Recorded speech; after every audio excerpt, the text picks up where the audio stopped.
action. I'm giving you the tools, right? I'm giving you the sandbox. I'm setting the table for you. But it's up to you to decide what you want to eat. Master Chief is human. He's not a machine. He's not a set of armor with a big weapon. He's a human with resilience and courage. You know, and I was so looking forward to this moment because for Master Chief, you know, the stoic soldier, the man of few words, all that. But there was this progression, you know, in terms of his emotional side, even through the first 3 games. But this was going to be the great leap. What happens when that soldier starts to discover his humanity? We had to create a situation that was going to knock him out of his comfort zone. The Master Chief has settled into this comfort zone of being the hero. You know, it's interesting. Early on, we talked about the hero's journey, and like, how do you have a hero's journey when he's already a hero? What are the sacrifices that you need to make in order to preserve something as precious as humanity? The journey is the important part. The growth is the important part. And so, really, where does he still need to go as a human? That became the key to not just the story of Halo 4, but the entire trilogy.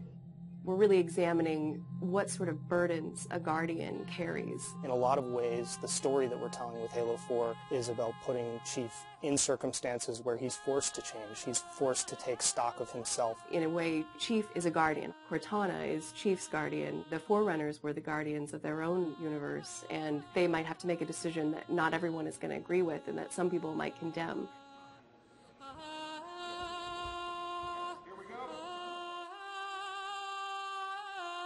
It's almost like you're a little kid and you're just playing make-believe again. So you imagine everything. The table's here.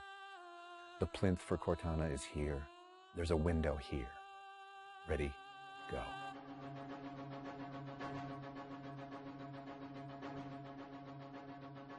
How can we immerse the player even more in this world that we've built around them? I'm not doing this for mankind. How can we have Chief have to deal with his own humanity? Everything had to be predicated by what the character needs were and what direction the characters needed to go in. The art direction specifically for Halo 4 isn't about creating an emotional tone for Halo 4, it's about creating an emotional tone for every single moment and experience that the player needs to understand. Similar to what we said is that, you know, we build what we need to see. We can't look too far this way, it starts to fall apart. But back in here, things are looking good. Film is like, I'm going to create something, and it's going to be awesome, and I'm going to polish it, and I'm going to own it, but I'm going to share it with you, which is very different than game storytelling, which is I'm going to give you all the tools, I'm going to give you all the possibilities, and it's up to you to discover it. Answering questions and answering the directions that the narrative had already taken defined the path forward for us as we started to tell the story. We're always telling these huge, big stories. You've got Infinity, it's the biggest ship that has ever been launched. We've got Requiem, which is like the biggest Forerunner artifact we've ever found. But in the middle of all of that, we've got this very small personal story between Master Chief and Cortana. You tell a story with every detail that you put into a game. Immersion is really what allows somebody to believe your universe and also to become emotionally caught up in your universe. Ready to get back to work? I thought you'd never ask. How do we make sure the sights and the sounds and the things that they're feeling as a player inhabiting that suit really comes through more clearly? And you know, technology has allowed us to do that with much higher fidelity than back in the CE days. Okay, so those are definitely bigger ones. Yeah, those start to get. Just because we've got more people. Let's roll video. Yeah. So this will be just video and audio only, no face, no mocap. In that case, you won't mind if we return the favor. As we design these things, we put together the best plan. Until it actually touches an actor, it lacks humanity. Having the ability to work with the actors on stage, capturing their face, body, and voice at the same time, really gives us an opportunity to create a immersive experience for the actors. Working at Giant, we can have at least 8 actors in the same volume at the same time. And so the objects that they're acting around and the people that they're acting with, against, through, and toward are there in the scene with them, and it makes a huge difference. We sent out a breakdown for the characters and how we wanted them to feel. We ended up getting, 80 or 90 submissions back through our casting team. Casting for the Master Chief is tough. You need a performer that has a really raw physicality to him, and yet he has to, within the confines of this suit, be able to relate and relay emotion. I like to express myself. I freely do it. I wholly do it. I enjoy it.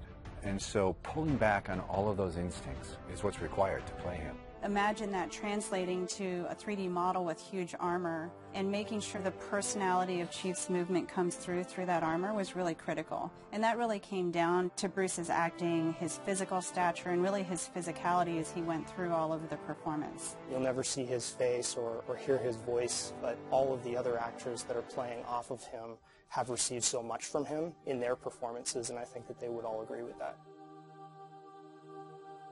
This is the low-res asset of Chief. We were afforded a little bit more budget since he's our hero. From the art process, storytelling is just about engaging the player. You don't have to answer any questions. You don't have to take them through a lot of loops of feeling. The player's engaged. I think you've got the start. So Master Chief's a difficult one because he's a dude in a helmet. There's such a, particularly in science fiction, such a fantastic history of people being completely realized as people without having their face as a tool. For us, it's making him feel like a real person. We have a nude male sculpt, and then from there we sculpt it on physically a tech suit. And on top of this, guys, when we spend time just doing all the details and trying to add some of that functionality, even little bits here and there like Braille, and this just reads 117. I think it's connected to having even more modern visual flow when it comes to his lines, his design, the way you follow the outline of Master Chief. Trying to put it into an area where it feels realistic, that it feels kind of tankish. What do you think of a tank? You think square, you think like metal, there's some like wear and tear on the edges. So those things we want to grab, put them on the Chief so it communicates that. The fingers are missing here on these. They have armor caps that come on. But he doesn't have armor caps on his trigger finger or thumb finger so that he could have more tactile sense when he's shooting and loading his weaponry. The last thing we just changed was his visor. His visor picks up the elements based on the room that he's in. We want to take every inch of the character to tell a story as much as we can. Above all, he still needs to connect to the player and they still need to understand him as being that character. It's somebody who's been very loved over the last 10 years.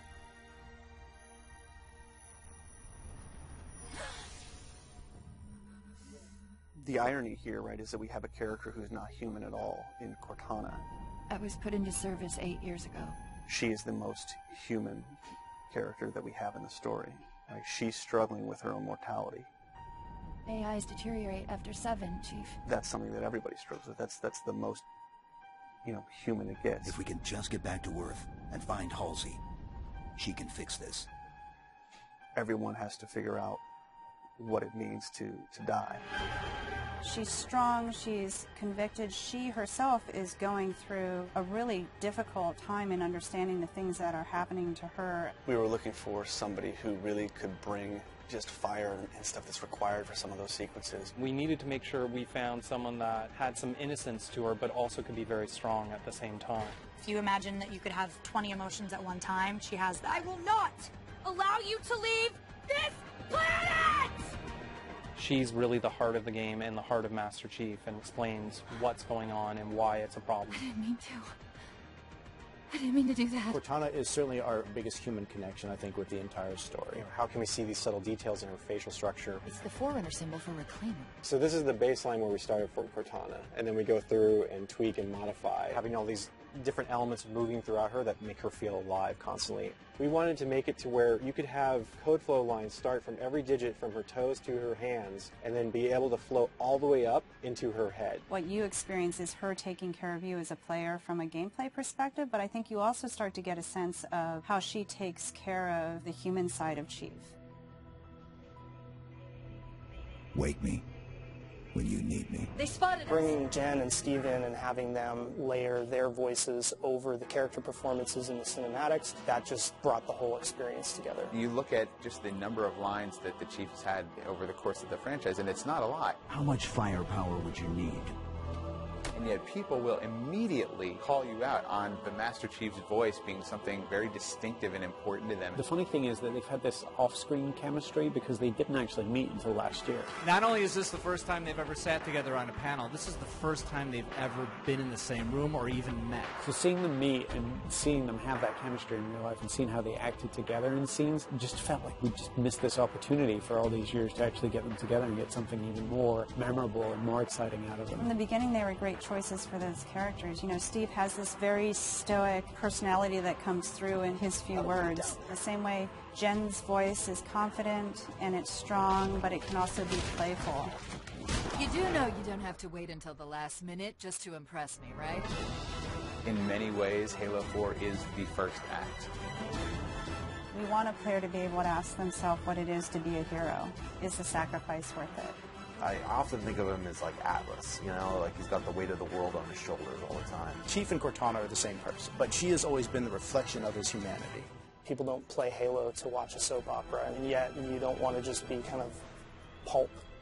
To me, it's a natural progression of this story, and it takes this relationship to the place it should go to.